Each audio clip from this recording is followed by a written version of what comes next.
Hello and अस्सलाम वालेकुम। Sherlock studio की जानब से पेशे खिदमत है हफ्ते वाले दिन का मिनी व्लॉग। हफ्ते वाले दिन कहने को तो मुझे छुट्टी होती है, फुल टाइम छुट्टी होती है, लेकिन घर में मुझे कोई छुट्टी मनाने नहीं देता। सारे मेरे दुश्मन हैं। मुझे कोई देख ले वेला पे है, चलो जी, आटा नहीं, पानी नहीं, चीनी नहीं, ब्रेड नहीं, रोटी नहीं, नाश्ता नहीं, लंच नहीं, डिनर नहीं, तो ये कह के मुझे उठा देते हैं कि भाई सारा कुछ ले गया। क्यों भाई, छुट्टी वाले दिन सिर्फ छुट्टी ही होनी चाहिए, बस हर काम से छुट्टी होनी चाहिए।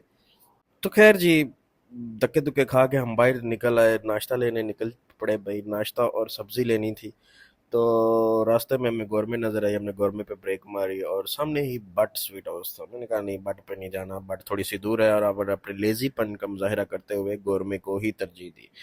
और हम गोरमे में जाके हमने देखना था, सबसे पहले जो हमारा शिकार होता है वो होता है ब्रेड। ब्रेड एक कोने में पड़ी हुई थी, तो हमने ब्रेड को देखा चुनु मुनु करके कि कौन सी अच्छी है।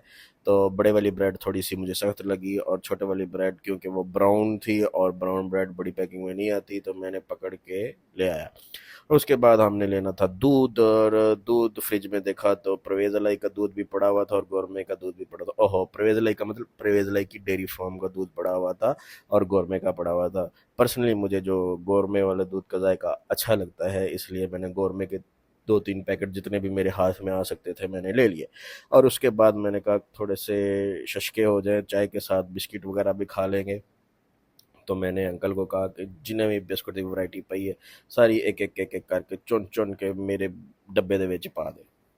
अंकल ने कहा ठीक है, किन्ने लेने? मैं कहा पूरे पूरे आधा किलो। अंकल ने कहा लै, ए वैरायटी मंगदा फिरदा, तो लेने किन्ने ने? आधा किलो। खैर जनाब जी, अंकल को मैंने एक और फरमाइश भी की, अंकल जी ये वाला भी मुझको चाहिए, ये वाला बिस्किट की वैरायटी भी अंदर डाल दे। अंकल ने कहा चुप करके बह, वो मैं उतो ही फड़ के पा दी थी। तो मैं चुपचाप अंकल के देखने लग गया। तो जी अंकल ने हमें डब्बा दे दिया, हम डब्बा पकड़ के ले आए और हमने कहा कि बिल लगा दो सारे का सारा। तो जी जनाब जी, हमारा बिल लगना शुरू हो गया।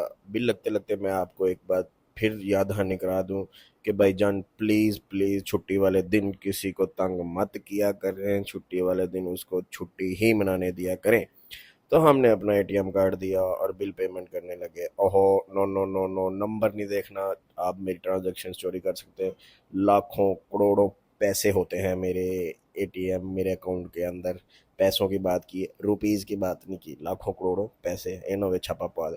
अच्छा जी, सारा कुछ पैक शैक करा के ਅਸੀਂ बन लिया मोटरसाइकिल के उत्ते, ते ਅਸੀਂ ਆਪਦੀ बसंती ਨੂੰ ਕਿਹਾ चलो जी। और खैर सब्जी भी लेनी थी, तो सब्जी की एक दुकान ओ थी तो एक दुकान ये थी, तो हमने प्रेफर किया कि जो सबसे करीब है उस दुकान पे जाते हैं। तो लो जी, यहाँ पे हमने देखा कि क्या क्या है। मैं आपको सब्जी का मेन्यू बता देता हूँ। प्याज था, गोभी थी, खीरे थे, गाजर थी, टिंडे थे, आलू थे, मटर थे, और पता नहीं क्या क्या था। और ये भाई साहब थे जो बहुत ही गुस्से से मेरी तरफ देख रहे थे। खैर मैंने अपनी लिस्ट शुरू कर दी कि मुझे ये भी चाहिए, वो भी चाहिए, ये सारी सारी चीज़ें थोड़ी थोड़ी थोड़ी थोड़ी थोड़ी थोड़ी थोड़ी करके ना थैलों में भर दें।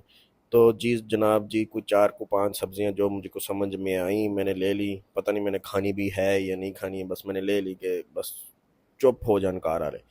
तो लो जी भाईजान, मैंने उनको कैश दिया क्योंकि यहाँ एटीएम चलता नहीं। 1050 बने थे, तो भाई साहब ने कहा 50 पहले तो 1000 बाद में, 1000 दे दो, पहले 50 ले लो। हाँ जी, तो वापसी घर आते हुए मुझे एक छोटी सी चीज़ दिखी, यानी कि छोटी सी बादामों बादामों दिखी। तो मैंने वहाँ ही ब्रेक मारी और बादामों वाले को इधर बुला लिया। मुझे पता नहीं क्या बीमारी है, मैं जहाँ भी बादामों देखता हूँ मैं उसका रेट पूछने लग जाता हूँ कि भाई कितने की है और बेचनी है, अगर नहीं बेचनी तो कहाँ से मिलती है। पता नहीं मैंने लेनी भी होती है या नहीं लेनी होती, लेकिन मुझे शौक है रेट पूछने का। बादामों होगी, घोड़े हो गए, इस तरह की चीज़ें। खैर मैं डिस्कस कर रहा था उसके साथ, भाई बांदरी वाले के साथ। तो भाई बांदरी वाले ने कहा कि भाई ये पूरे 50,000 की। मैं कहा यार उनकी सेहत वेख ते पैसे वेख। कहा नहीं नहीं भाई, सानू आप 50,000 च पई है, तो मैं तो मुनाफा भी नहीं है जे कटदा पे। तो मैं उन्होंने 50,000 50 रुपए की ऑफर कराई। उन्हें 50 रुपए फड़ लिया, तो उन्हें कहा इन्नी को बांदरी की वीडियो बना लै, ਤੇ ਬਸ 50 ਚ ਇੰਨੀ ਹੀ ਆਂਦੀ ਹੈ। ਮੈਂ ਕਿਹਾ ਚਲੋ ਠੀਕ ਹੈ। ਤੇ ਬਾਂਦਰੀ ਨੇ ਵੀ ਕਿਹਾ ਕਿ ਜ਼ਰਾ ਮੈਂ ਤੈਨੂੰ ਆਰਾਮ ਕਰਕੇ ਵਿਖਾਵਾਂ, 50 ਰੁਪਏ ਚ ਮੈਂ ਤੈਨੂੰ ਇੱਕ ਛੋਟਾ ਜਿਹਾ ਕਰਤਬ ਕਰਕੇ ਵਿਖਾਣੀ ਹੈ। ਏ ਓਕੇ ओके ओके ओके एल आई फिर। मैं क्या, चलो ठीक है। तो खैर ये था छोटा सा व्लॉग। और मैं घर पहुंच गया और अपनी बसंती को मैंने स्टैंड पे लगा दिया, और मेरी बसंती को आपने पूरी तरह इग्नोर करना है। इसकी जो साफ़ सफाई है, जिस तरह मेरी एक्स ने मुझे लड़ाई के बाद इग्नोर किया। खैर, आज का व्लॉग करते हैं यहाँ पे एंड, और आपको मैं बस बताता चलूँ, और मेरी हुकूमत से बस एक ही अपील है कि कोई ऐसा रूल बनाए, कोई ऐसा लॉ बनाए, कोई ऐसी रेगुलेशन बनाए कि जिस दिन छुट्टी हो, सैटरडे संडे को, उस दिन मर्दों को तंग ना किया जाए, और जो भी मर्दों को तंग करे उसके खिलाफ कानूनी कार्रवाई करने का पूरा पूरा मर्द के पास हक हो। पूरा हफ्ता तो यार चलो चलता ही है, लेकिन सैटरडे संडे को नहीं। तो कहानी गई मुक, किला गया ठुक। Okay bye Tata.